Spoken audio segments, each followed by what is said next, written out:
Posible raw na suspindihin ni Pangulong Rodrigo Duterte ang writ of habeas corpus dahil daw sa rebelyon sa Mindanao. Ang ilang miyembro ng gabinete magkakaibang interpretasyon sa pahayag ng Pangulo.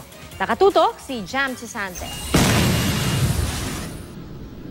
Dahil umano sa magulong sitwasyon sa Mindanao, posible raw suspindihin ni Pangulong Duterte ang privilege of the writ of habeas corpus.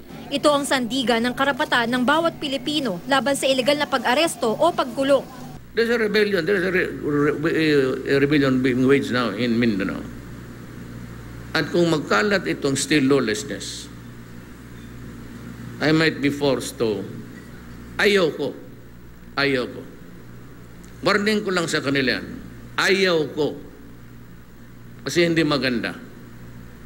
But if you force my hand into it, I will declare the suspension of the writ of habeas corpus. Not martial law. Binanggit ng Pangulo ang panggugulo ng Maute Group na pinaniniwalaang nasa likod ng pagsabog sa Davao City Night Market noong Setyembre. Inulit din niya ang matinding problema sa illegal drugs.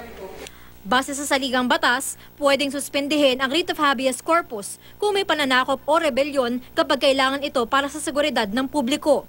Sabi ni Presidential Legal Counsel Salvador Panelo, naniniwala ang Pangulo na may rebelyon sa Mindanao at konektado ito sa droga.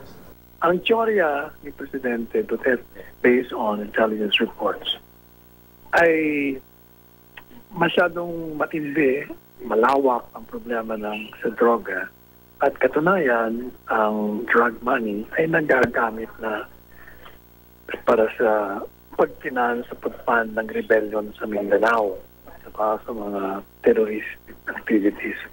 So, pwedeng pumasok doon sa grounds for declaring suspension of the privilege of the writ.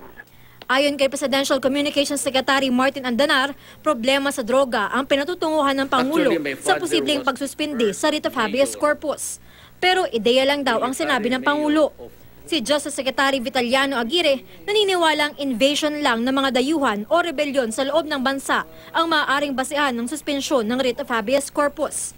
Sa ngayon, wala naman tayong gano'n, insofar as ABUSEP is concerned. Lalo namang walang specific territory na inahawakan o kinokontrol ang Maute Group. Tingin ni Aguirre, sinabi lang ito ng Pangulo para takutin ang mga lumalabag sa batas. Tutol naman dito ang ilang mamabatas. Sabi ni Representative Ed Salagman na miyembro ng minorya, walang legal at factual na basihan para suspindihin ang writ of habeas corpus.